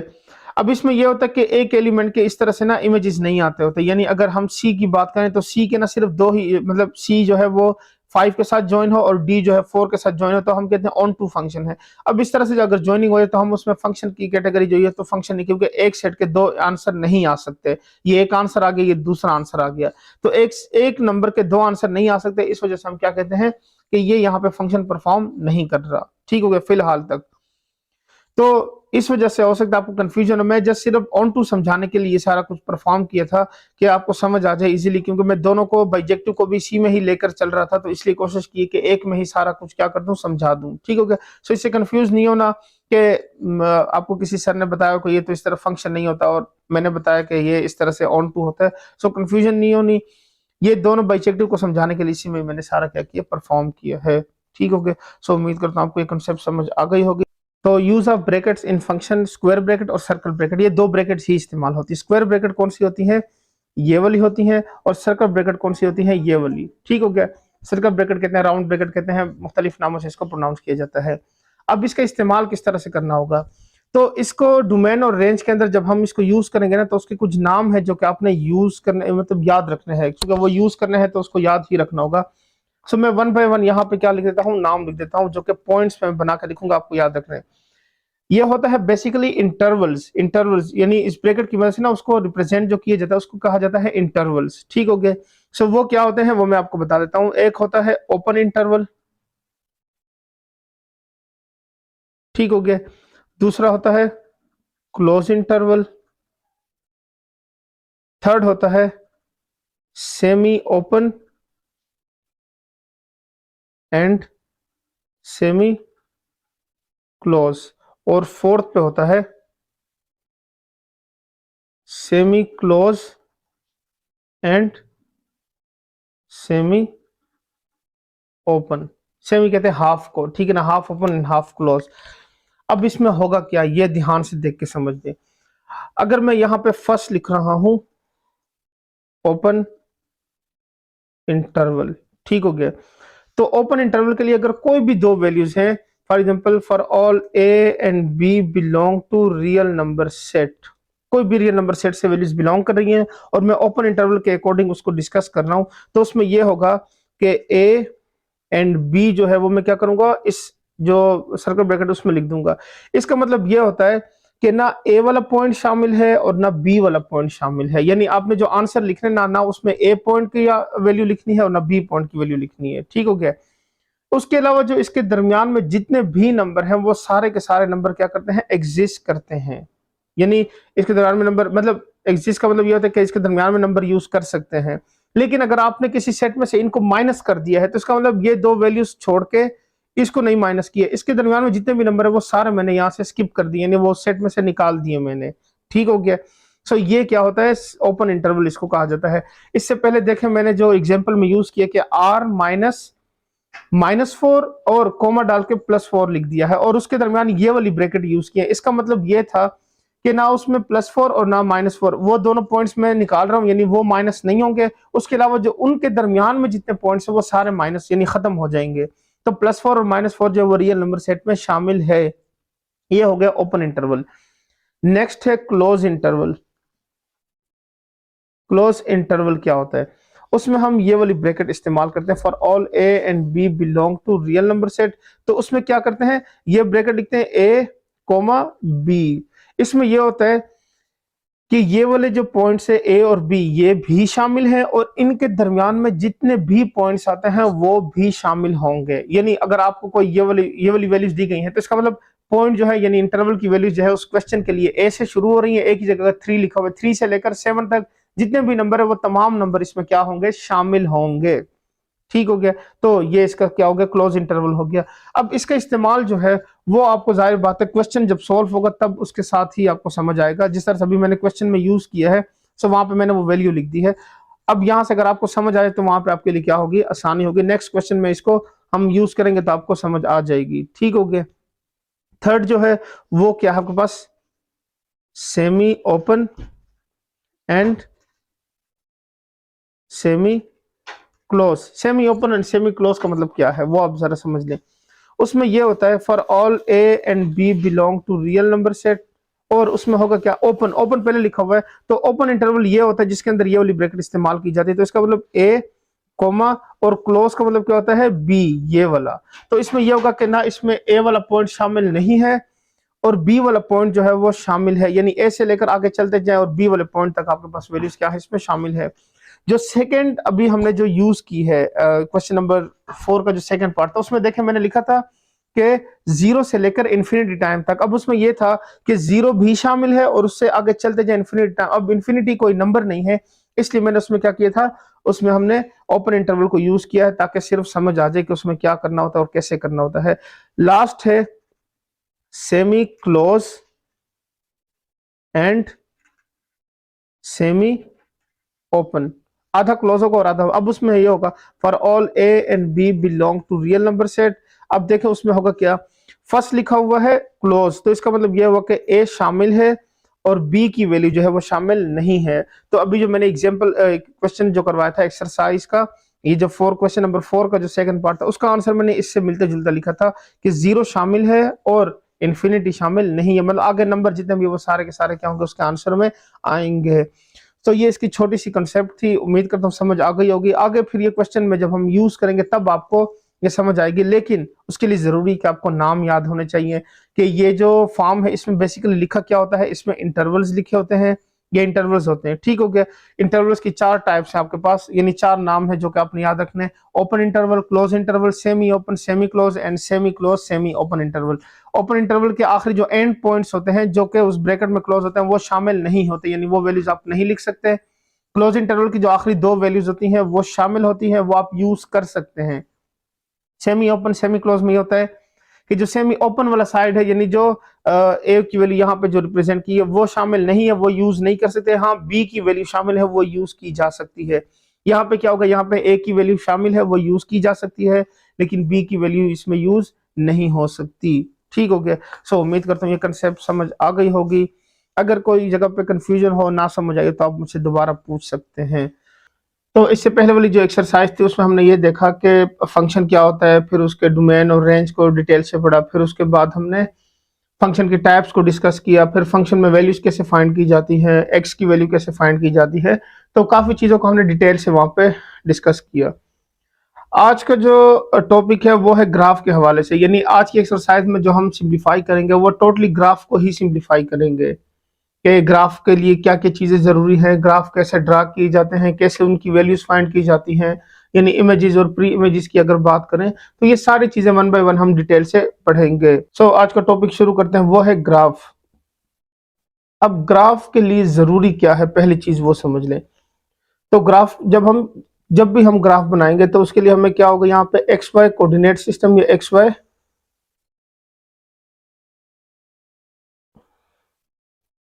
कोऑर्डिनेट सिस्टम की जरूरत होती है। अब इसके कुछ 2-3 नाम है, इसको एक्स वाई प्लेन भी कहते हैं, इसको प्लेन के नाम से भी हम जानते हैं। इसके अलावा इसको हम एक्स वाई कोऑर्डिनेट सिस्टम के नाम से भी इसको याद रखा जाता है। आर स्क्वायर से भी इसको रिप्रेजेंट किया जाता है।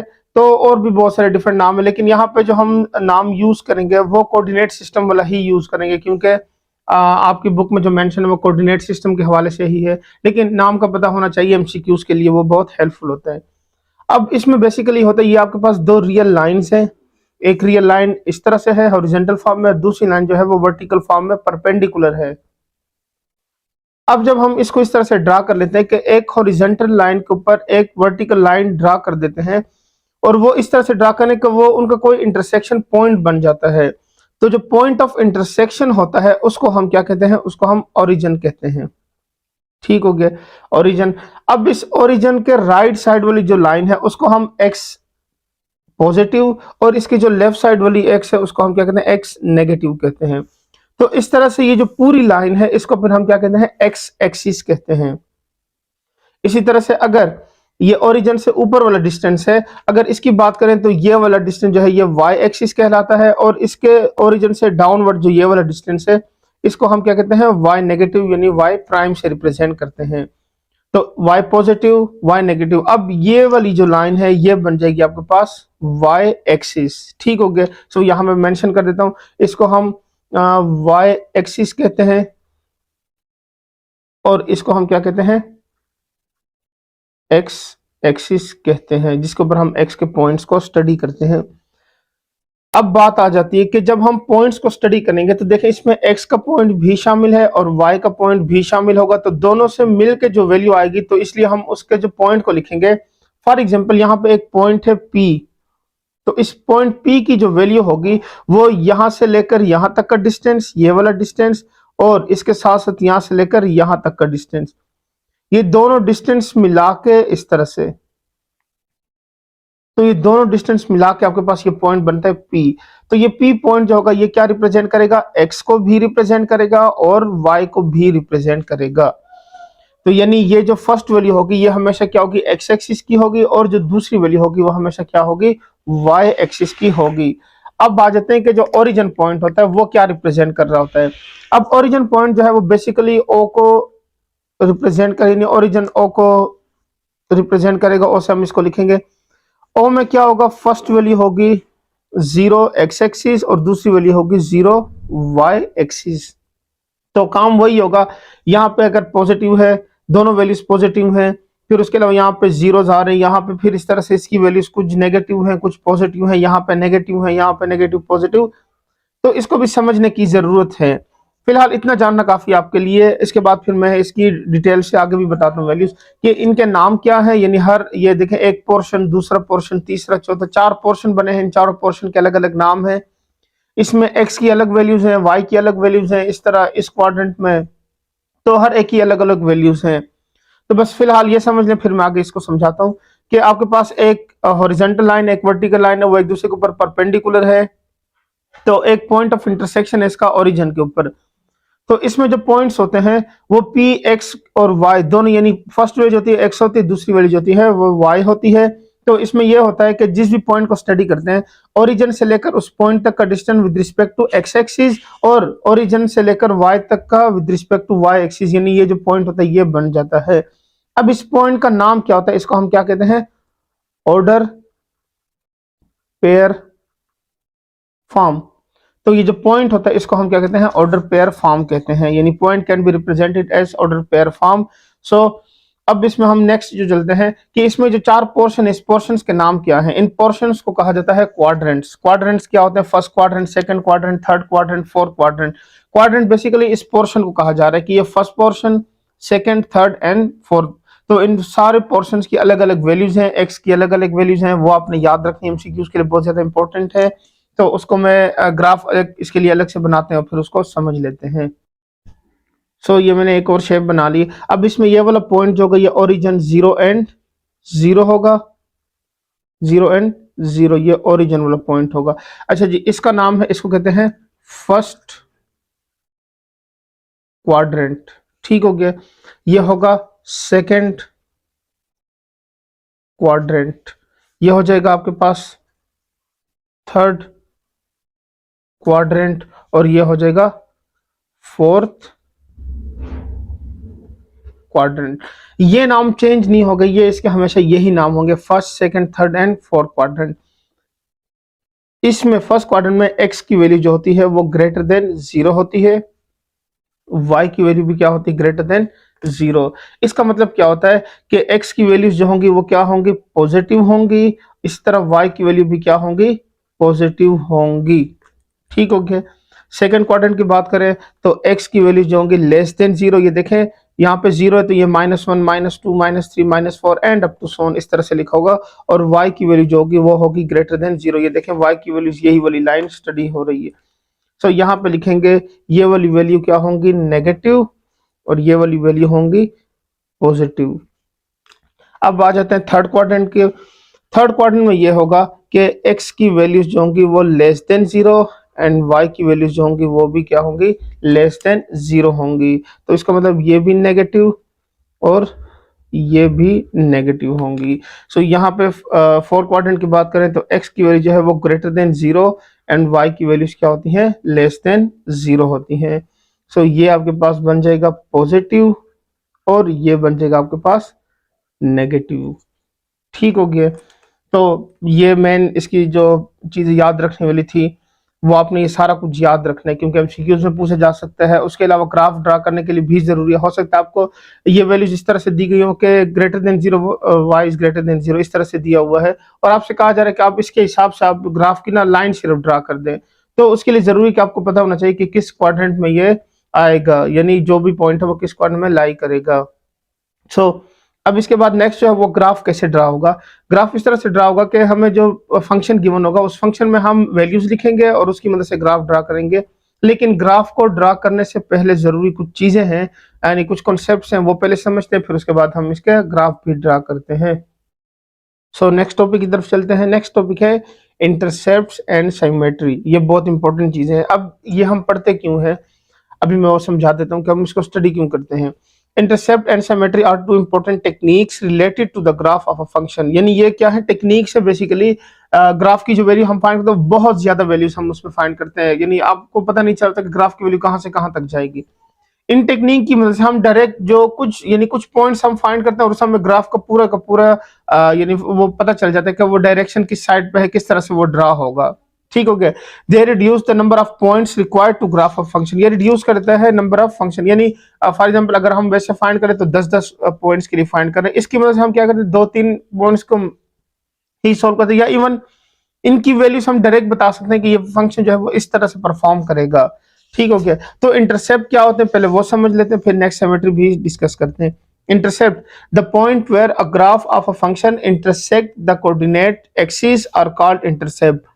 ये क्या करें, the points where graph of a function, कि जो भी ग्राफ हमें गिवन है उस ग्राफ में जो वैल्यूज इंटरसेक्ट करे, जिस तरह से मैंने इससे पहले समझाया था कि वो with respect to X axis और with respect to Y axis, जब वो हम उसको कंटिन्यू करते हैं और कंटिन्यू करने के बाद जिस पॉइंट पे वो इंटरसेक्ट करते हैं, एक जगह पे मिल जाते हैं, the coordinate axis are called intercepts. तो उसको हम क्या करते हैं, इंटरसेप्ट कहते हैं। ये मैं समझा देता हूँ।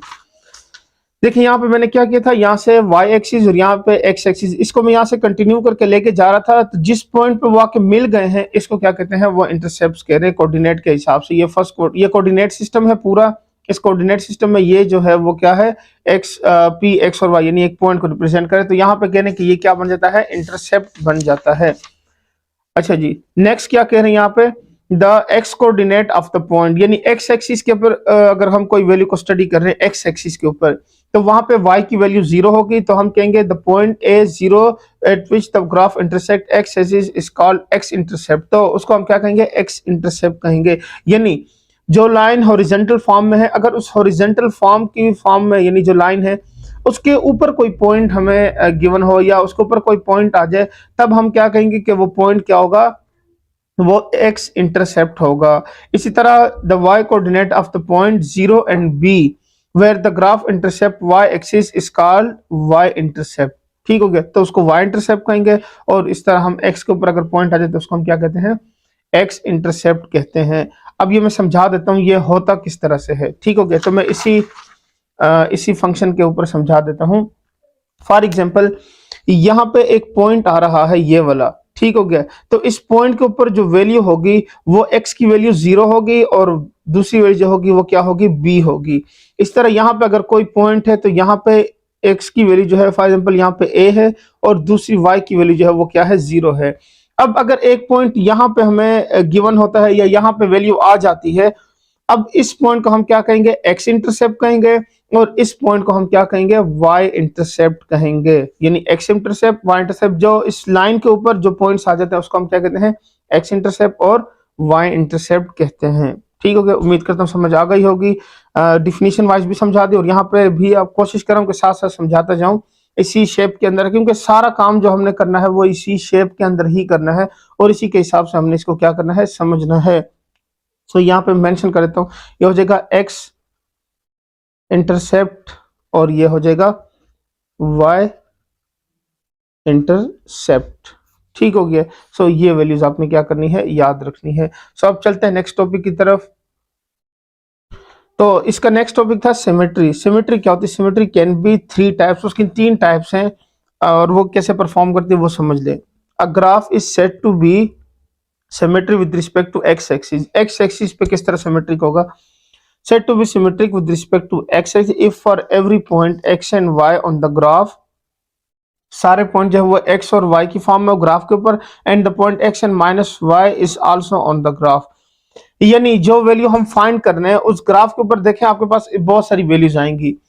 तो जो लाइन हम ग्राफ की वैल्यूज की ड्रा करेंगे अगर वो उस पॉइंट से मिलते हुए जा रही है, यानी वो लाइन जो उन पॉइंट के ऊपर ड्रा हो रही है, तब हम कहेंगे कि ये जो पॉइंट है एक्स और वाई ये क्या होगी, सिमेट्रिक होगी। कुछ ऐसे पॉइंट्स होते हैं कि वो उस ग्राफ के साथ परफॉर्म नहीं कर रहे होते, एक पॉइंट एक जगह पे आ जाता है, दूसरा पॉइंट दूसरे क्वाड्रेंट में आ जाता है, तो उनको ड्रा करना बहुत मुश्किल होता है, तब हम कहते हैं कि वो सिमेट्रिक नहीं है। सो एनीहाउ ये क्वेश्चन जब सॉल्व करेंगे ग्राफ के तो फिर आपको इसमें और भी ज्यादा समझ आ जाएगी इस चीज की। फिलहाल सिर्फ समझ कि with respect to X axis क्या होता है कि जब कोई भी पॉइंट हम स्टडी करते हैं वो एक्स वाई पॉइंट हो, अगर वो उसी ग्राफ के ऊपर आ रहे हैं तब हम कहेंगे वो सिमेट्रिक है, और अगर एक्स की पॉजिटिव वैल्यू है और वाई की नेगेटिव है, यानी फर्स्ट और सेकंड क्वाड्रेंट में है या फर्स्ट एंड फोर्थ क्वाड्रेंट में है, तो हम कहेंगे कि ये क्या है, सिमेट्रिक है। यानी इसकी मैं आसान मिसाल दे दूं कि ये जो वैल्यूज होंगी वो फॉर एग्जांपल जो भी हमने पॉइंट्स ड्रा किए वो पैरेलल पॉइंट्स हो जाएंगी। ठीक हो गया ना।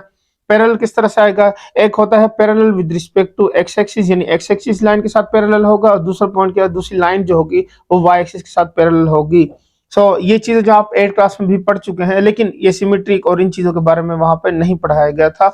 सो अब चलते हैं नेक्स्ट इसकी टाइप की तरफ, वो है symmetry with respect to Y axis. अब इसमें क्या, graph is said to be symmetric with respect to Y axis if every point X Y on the graph and the point minus X and Y is also on the graph. तो देखें X axis में क्या होगा, X axis में X की value positive होंगी, Y की value negative जो होगी वो भी ग्राफ के ऊपर आएगी। वाई एक्सिस में क्या होगा, वाई की वैल्यूज पॉजिटिव होंगी, एक्स की पॉजिटिव नेगेटिव दोनों जो होगी वो with respect to Y axis क्या होगी, सिमेट्रिक होगी, यानी ग्राफ के ऊपर उसकी वैल्यूज आएंगी। अब symmetric with respect to origin क्या होता है, a graph is said to be symmetric with respect to origin if every point x and y on the graph and the point minus x minus y is also on the graph। ठीक हो गया।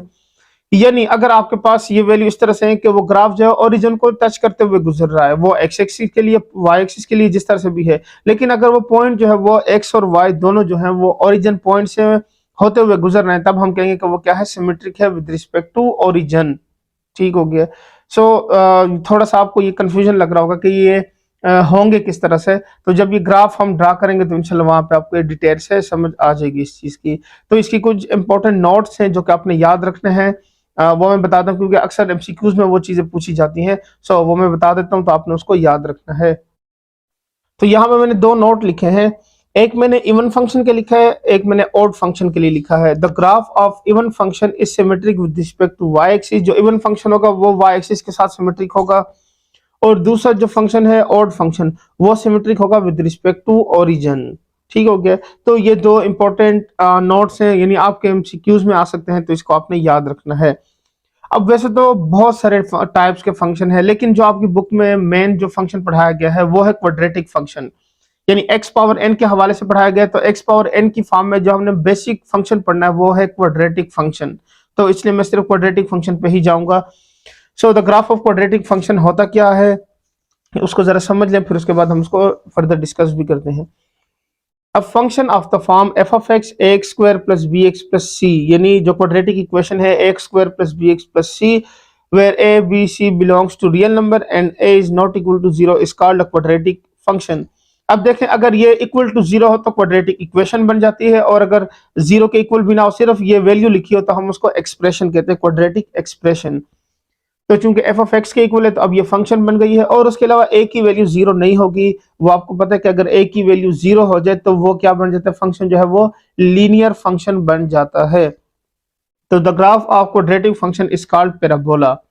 ये याद रखना है, ये भी MCQs में पूछा जा सकता है, मैंने इसलिए इसको कोटेशन में बंद किया हुआ है कि जो क्वाड्रेटिक फंक्शन का ग्राफ होता है उसको हम क्या कहते हैं, पैराबोला कहते हैं। अब पैराबोला के अंदर दो पॉइंट्स होते हैं, एक को लोवेस्ट और दूसरे को हाईएस्ट पॉइंट कहा जाता है। उस हाईएस्ट और lowest point of parabola is called इस वर्टेक्स, उसको हम वर्टेक्स कहेंगे। अब ये वर्टेक्स आपने नाम याद रखना है, क्वेश्चन में आपने ये चीजें मेंशन करना, आपसे पूछा जाता है कि वर्टेक्स वगैरह बताने आपने, यानी जिस पॉइंट का हाईएस्ट पॉइंट है या लोवेस्ट पॉइंट है। तो हाईएस्ट और लोवेस्ट किस तरह से आएगा, वो पैराबोला की दो शेप्स हैं, ठीक हो गया ना। एक ओपन अपवर्ड डायरेक्शन होता है, एक ओपन डाउनवर्ड डायरेक्शन होता है। तो अपवर्ड और डाउनवर्ड डायरेक्शन के हिसाब से उसकी वर्टेक्स बनती है। तो नेक्स्ट क्या है, the vertical line passes through the vertex of parabola is called axis of symmetry. यानी पैराबोला की शेप बन गई है और उस शेप के ऊपर से क्या बन रही है, उसकी वर्टेक्स के ऊपर एक लाइन गुजर रही है। तो वो लाइन जो है उसको हम क्या कहते हैं, एक्सिस ऑफ सिमेट्री कहते हैं, और generally called the axis of parabola. Axis of parabola भी उस लाइन को कहते हैं, ठीक हो गया।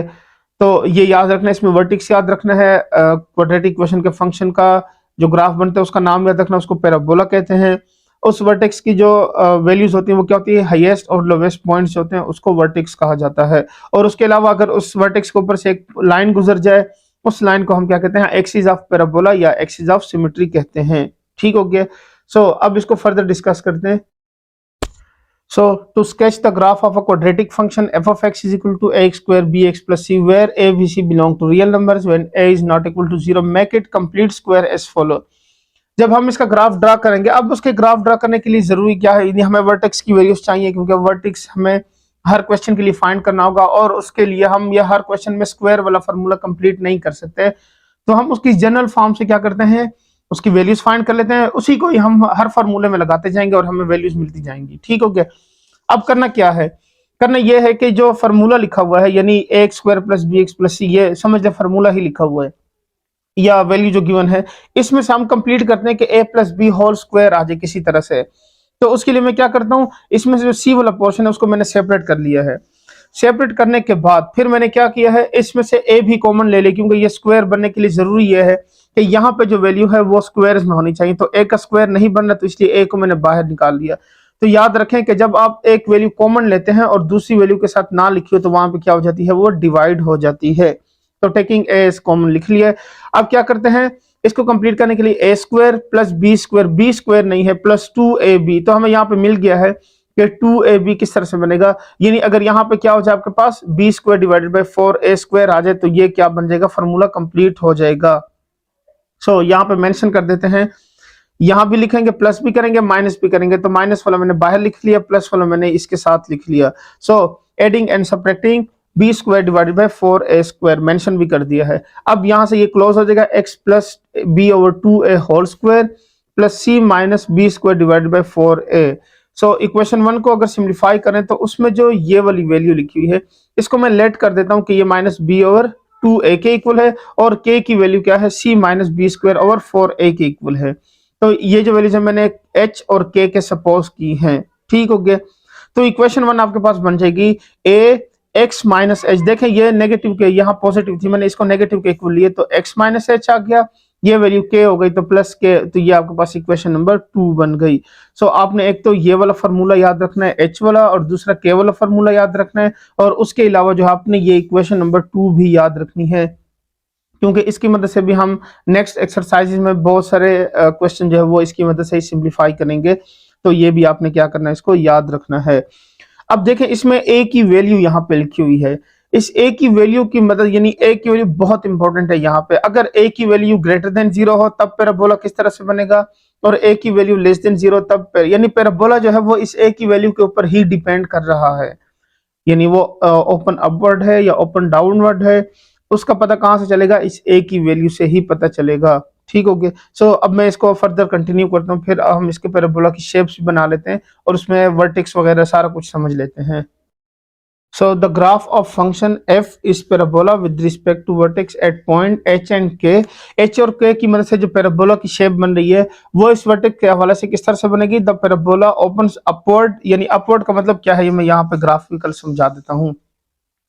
इस शेप को देखें तो इसका मुंह ऊपर की तरफ खुला हुआ है, तो इसका मतलब ये कि ये पैराबोला जो है ओपन है अपवर्ड डायरेक्शन में, और अगर ये इस तरह से आ जाए, इस तरह से डाउनवर्ड, यानी ये शेप इस तरह से है, तो हम कहेंगे पैराबोला जो है वो ओपन डाउनवर्ड है। ठीक हो गया। तो ये अपवर्ड और ये डाउनवर्ड। अब ये अपवर्ड और डाउनवर्ड डिपेंड किस चीज पे कर रही है, वो डिपेंड कर रही है इस ए की वैल्यू के ऊपर। अगर ए की वैल्यू ग्रेटर देन 0 है तो हम कहेंगे पैराबोला क्या है, ओपन अपवर्ड है। ये चीज आपने याद रखनी है क्योंकि आपने क्विकली इसका आंसर करना होता है। हो सके एमसीक्यूज में ये चीजें पूछ ली जाए तो आपने डायरेक्ट इसका आंसर देना होगा, या क्वेश्चन सॉल्व करने के लिए भी ये सारे पॉइंट्स आपको सॉल्व करने होंगे। तो अगर इस सीक्वेंस इसको याद रखने तो आपको याद रहेगा कि अच्छा इस तरह से पैराबोला ए की वैल्यू ग्रेटर है तो ये ओपन अपवर्ड है, या लेस देन है तो डाउनवर्ड है, तो उससे आसानी होगी। और ए की वैल्यू लेस देन है तो वो क्या होगी, डाउनवर्ड होगी। The axis of the parabola in vertical line x is equal to h। तो एक्सिस जो है वो वर्टिकल लाइन, ये देख रहे हैं ये क्या है, इसको हम यहाँ पे इस पॉइंट को क्या कहते हैं, वर्टेक्स कहते हैं। ये इस पॉइंट, ये देखें ना मैंने क्या कहा था कि उस लाइन के जो हाईएस्ट और लोवेस्ट पॉइंट होगा, जहां पे वो उसकी सबसे कम पॉइंट है। वैसे तो ये मैंने शेप थोड़ी लंबी करके बना दी, आप जब इसको ड्रा करेंगे तो वो एक ही पॉइंट से ऊपर की तरफ जाएगा इस तरह से और इस तरह से मूव करेगा। यानी फॉर एग्जांपल अगर 0 and 0 आ रहा है, वो इसका वर्टेक्स है और उस वर्टेक्स से बाकी पॉइंट जो होंगे उस लाइन को टच नहीं करेंगे बल्कि एकदम से ऊपर चले जाएंगे। ठीक हो गया। और इसी तरह से जो डाउनवर्ड है उसमें भी एज इट इज होगा, तो एक ही पॉइंट होगा जो इस लाइन के ऊपर क्या करेगा, टच करेगा। ये वैसे समझाने के लिए शेप बनाई थी, बाकी हम जो शेप बनाएंगे वो फिर प्रॉपर डिटेल से इसको पॉइंट्स बनाएंगे, फिर उस पॉइंट की मदद से इसको ड्रा करेंगे, तो फिर आपके लिए क्या होगी, इसमें और ज्यादा आसानी होगी। ठीक हो गया। सेम इस तरह से देखें तो ये वर्टिक्स है, इसमें भी ये जो पॉइंट है ये एक ही पॉइंट हुआ करेगा और ये ओपन डाउनवर्ड होगा, तो इसमें जो पॉइंट होगा इसको हम क्या कहेंगे, वर्टिक्स कहेंगे। उम्मीद करता हूँ आपको ये थ्योरी समझ आ गई होगी।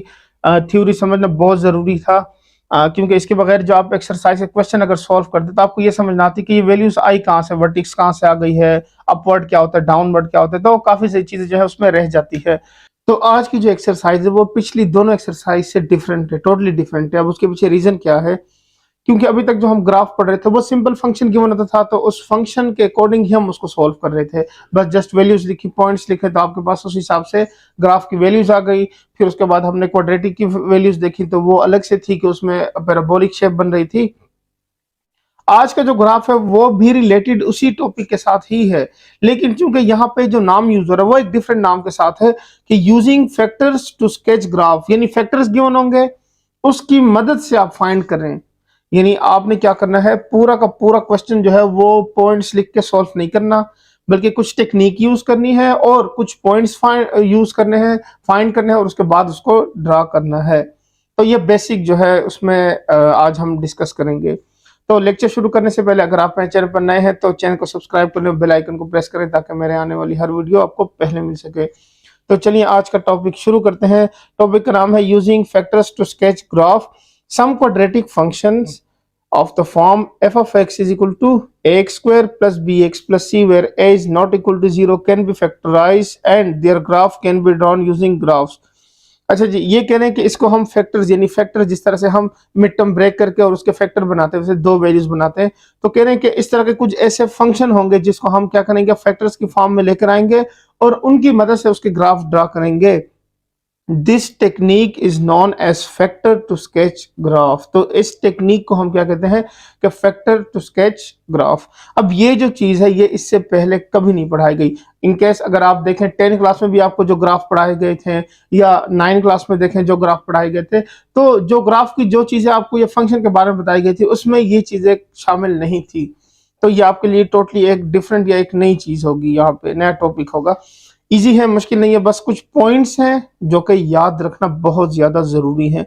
अगर उन पॉइंट्स को आपने याद रख लिया तो समझे आपके लिए एक्सरसाइज इजी है, अदरवाइज आपको थोड़ी सी डिफिकल्टीज होंगी, क्योंकि वो वैल्यूज को फाइंड करना किस तरह से आई है, कहाँ से इसकी वैल्यू कहाँ से लिखनी है। अक्सर कंफ्यूजन ये होती है कि हम यहाँ पे 3-4 वैल्यू लिखते हैं सिर्फ, बाकी वैल्यूज के डायरेक्ट हमने आंसर लिखे होते हैं। अब अगर तो आपकी ग्रिप इसके ऊपर होगी, यानी आपका कॉन्सेप्ट क्लियर है, तो आपको डायरेक्ट आइडिया हो जाएगा कि अच्छा जो हम पहले पॉइंट्स निकाल चुके हैं ये वो वाले पॉइंट्स हैं और जो आगे हमने फाइंड किए हैं वो इस तरह से आ गए हैं। सो देखते हैं इंशाल्लाह एक्सरसाइज सॉल्व करेंगे तो कोशिश यही करूंगा कि जो सबसे इजी मेथड है वही यूज करें ताकि आपको कुछ ज्यादा याद ना रखना पड़े। तो पॉइंट्स किस तरह से हैं आपकी बुक में भी मेंशन है, पेज नंबर मैं बता देता हूँ। अगर देखना चाहें तो आप बुक पे भी इसको एक दफा देख लीजिएगा। इसका जो पेज नंबर है बुक का वो है 252। सो 252 पे रिमेंबर के नाम से कुछ पॉइंट्स दिए हुए हैं। इसमें मेन वही थे, बाकी ग्राफ की टाइप्स ही थी, वो हम वैसे भी डिस्कस कर ही रहे हैं तो वो हम बाद में भी देख लेंगे, लेकिन जो मेन पॉइंट्स है उसको याद रखना जरूरी है। वो इंपॉर्टेंट पॉइंट्स कौन से हैं वो मैंने यहाँ पे मेंशन किए, तो पहले उसको देख लेते हैं। We may draw the graph any quadratic function f of x which can be factorized as y is equal to f of x and which is equal to a into x minus p and x minus q।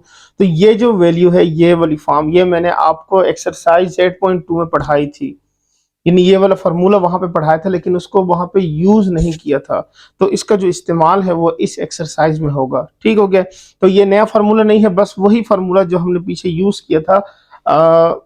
I think मुझे याद आ रहा है 8.2 से पहले पहले जो मैंने lecture में थ्योरी समझाई है उसमें मैंने ये फार्मूला आपको क्या किया था, समझाया था। उसको एक नजर देख लीजिएगा, वो इससे मिलता जुलता है। मैं बता देता हूँ कि वो किस तरह मिलता जुलता है। उसमें यह था कि a multiply by x minus h whole square plus k लिखा हुआ था, तो वो भी इसी फॉर्म में ही है, क्योंकि अब वो जो वैल्यू थी वो एक कंप्लीटिंग स्क्वायर मेथड से फार्मूला बना हुआ था, यहाँ पे फैक्टर्स लिखे हुए हैं, बस थोड़ा सा ये चेंज है। वो मैंने वहां पे करवाया है।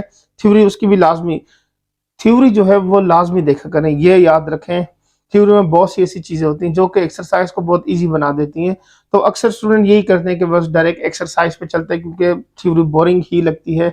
बोरिंग नहीं होती, उसको पढ़ना जरूरी होता है, तो लाजमी देखा करें और मुझे कमेंट सेक्शन में लाजमी बताया करें कि आपको थ्योरी में कोई डिफिकल्टीज आती हैं या उसको और किस तरह से मॉडिफाई किया जाए ताकि आपको समझने में आसानी हो, ताकि नेक्स्ट एक्सरसाइज में मैं उस तरह से उसको सिंप्लीफाई करूं। ठीक हो गया, तो कमेंट सेक्शन में मुझे लाजमी बताइएगा कि आपको थ्योरी में अगर किसी चीज की डिफिकल्टी आती है, कोई समझने में मुश्किल आती है, तो उसको किस तरह से चेंज किया जा सकता है। ठीक हो गया, अब क्या कह रहे हैं कि आपने क्या करना है, इस फंक्शन को सॉल्व करना है, तो कौन से इन पॉइंट्स को याद रखते हुए, वो पॉइंट कौन कौन से हैं। Number 1, note the point P and Q and P and 0 and Q and 0 where the graph of the function cuts the x axis। ये दो पॉइंट्स होंगे।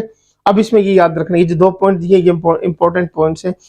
ये पॉइंट्स क्या होंगे, ये आपको ये बताएंगे कि पैराबोला की जो शेप बन रही है वो कौन से दो पॉइंट्स पे बन रही है। ठीक हो गया, तो उन दोनों पॉइंट्स के जो एंड पॉइंट्स होंगे वो 0 होंगे, यानी वो एक्स एक्सिस पे ही आएगी। तो इससे ये समझ लें कि जब हम क्वेश्चन सोल्व करेंगे तो उसमें हम जस्ट सिंपल ये करेंगे कि जो भी क्वेश्चन गिवन है उसमें हम एक्स इंटरसेप्ट और वाई इंटरसेप्ट जो है, जिस तरह से हम पिछली एक्सरसाइज में भी सॉल्व कर रहे थे, वो पहले फाइंड करेंगे, तो उससे वो दो पॉइंट्स जो हमें डायरेक्ट मिल जाएंगे। ठीक हो गए, तो एक P and 0 एंड दूसरा Q and 0। ये किस तरह यूज होंगे वो मैं आगे क्वेश्चन में चल के समझाता हूँ। तो सेकंड पॉइंट देख लें। सेकंड पॉइंट क्या है, by taking x is equal to 0। तो आपको याद होगा कि हमने y इंटरसेप्ट फाइंड किया था, y इंटरसेप्ट में हमने x को 0 ही कंसीडर किया था, तो यहाँ भी अगर y एक्सिस के ऊपर उस पॉइंट को फाइंड करना है तो उसके लिए हम x को 0 के इक्वल लेंगे in the function f of x, not the point 0 and y where the graph cut the y axis. तो वो ग्राफ जो है y एक्सिस की जो लाइन है उसको वो कट करेगा। ठीक हो गया, ये भी आपने याद रखना। ये तो खैर वैसे ही हम x इंटरसेप्ट y इंटरसेप्ट पिछले ग्राफ में भी फाइंड कर रहे थे, तो समझे कि वही काम यहाँ पे रिपीट हो रहा है लेकिन वो थोड़ा सा चेंज होगा। ठीक हो गया, अब आ जाते हैं कि क्या हमें x और y की, मतलब जो x इंटरसेप्ट है y इंटरसेप्ट वो लिख के फाइंड करना होगा। तो इसका आंसर ये है कि हम जो भी क्वेश्चन यहाँ पे सॉल्व करेंगे उसको हम इस एक्सरसाइज यानी जो यहाँ पे जो बेसिक फार्मूला समझ लें इसके साथ कंपेयर करेंगे।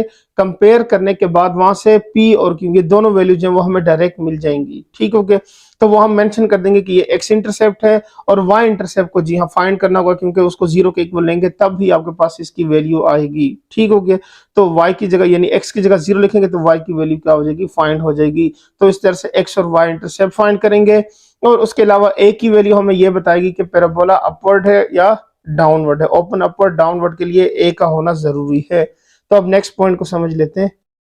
तो इसका थर्ड पॉइंट है, the sign of the constant a tells whether the graph open upward और डाउनवर्ड। जिस तरह से मैंने ये पहले बता दी, तो ये भी इसका थर्ड पॉइंट है कि ग्राफ जो है वो ओपन अपवर्ड है या डाउनवर्ड है, तो हमें a की मदद से पता लगेगा। Number 4, to draw the graph obtain some additional point of the graph. ठीक हो गया, तो आपने दोनों तरह से ये चीजें याद रखनी है। नंबर 1, पहला पॉइंट क्या होगा, हम x intercept y intercept find करेंगे, फिर उसके बाद पैराबोला की वो फॉर्म लिखेंगे कि वो ओपन अपवर्ड है, डाउनवर्ड है। कुछ एडिशनल पॉइंट्स कौन से पॉइंट्स होते हैं, जो ग्राफ ड्रा करने के लिए हम x की वो वैल्यूज लिखते हैं कि 0 1 2 3 एंड फिर -1 -2 -3 x की जगह पे जो इनपुट से हम पिछले एक्सरसाइज में उसको रिप्रेजेंट कर रहे थे, वो उसके क्या होंगे, एडिशनल पॉइंट्स होंगे, इनमें से जो आंसर आएंगे। अब कुछ आंसर ऐसे होंगे, कुछ वैल्यूज उसमें ऐसी होंगी कि हमें वो मिल चुकी होंगी, जो कि हम एक्स इंटरसेप्ट वाई इंटरसेप्ट से फाइंड करेंगे। हमने बस जस्ट 1 2 या 3 4 पॉइंट ज्यादा से ज्यादा फाइंड करने होंगे। ठीक हो गया, तो वो भी आपने क्या करना है, इसको याद रखना है। Number 5, the shape of the graph of all quadratic function is parabola. तो अगर क्वाड्रेटिक फंक्शन है तो उसके जो शेप आएगी वो हमेशा याद रखें पैराबोला ही होगी, दूसरी कोई शेप नहीं आ सकती। ठीक हो गया। सो अब नेक्स्ट टॉपिक को सिंप्लीफाई करते हैं। नेक्स्ट टॉपिक कौन सा है, predicting function of their graph. Predicting function क्या होता है, we are concerned with the use of factors from the predict the equation of the function of the type f of x is equal to this if 2 points where the graph cuts at x-axis and the third point on the curve are given। ठीक हो गया, तो यहां से भी आपके पास क्या होगी, पॉइंट्स गिवन होंगे और उसकी मदद से हम क्या करेंगे, उसकी इक्वेशन भी फाइंड करेंगे। या इस तरह से होगा कि आपको x intercept y intercept given और आपसे कहा जाता है कि आप ना इसकी इक्वेशन फाइंड करके दें, इस तरह से हो सकता है। या आपको ये दिया होगा कि दो जो है वो एक्स एक्सिस के ऊपर है और जो थर्ड जो है वो क्या है, वो कर्व के ऊपर, यानी जो शेप बन रही है उस शेप के ऊपर वो पॉइंट आ रहा है। तो इस तरह से भी हो सकता है। ठीक हो गया, तो इसकी मदद से भी हम क्या करेंगे, क्वेश्चन को सिंप्लीफाई करेंगे। तो यहाँ पे आपको ये भी देखने को मिलेगा कि एक ग्राफ है, उस ग्राफ में दो पॉइंट्स जो हैं या दो लाइन जो है वो एक दूसरे को इंटरसेक्ट करते हुए जा रही हैं, तो वो क्रॉस करते हुए, इस तरह से बहुत सी चीजें आपको यहाँ पे देखने को मिलेंगी। यहाँ पे मैं लेक्चर को एंड कर रहा हूँ क्योंकि लेक्चर काफी लेंथी हो गया है। तो यहाँ तक अगर कोई क्यूरी हो, कोई क्वेश्चन हो तो मुझसे पूछ लीजिएगा, मैं उसका आंसर कर दूंगा। मिलते हैं नेक्स्ट लेक्चर में, तब तक के लिए इजाजत दें। अल्लाह हाफिज।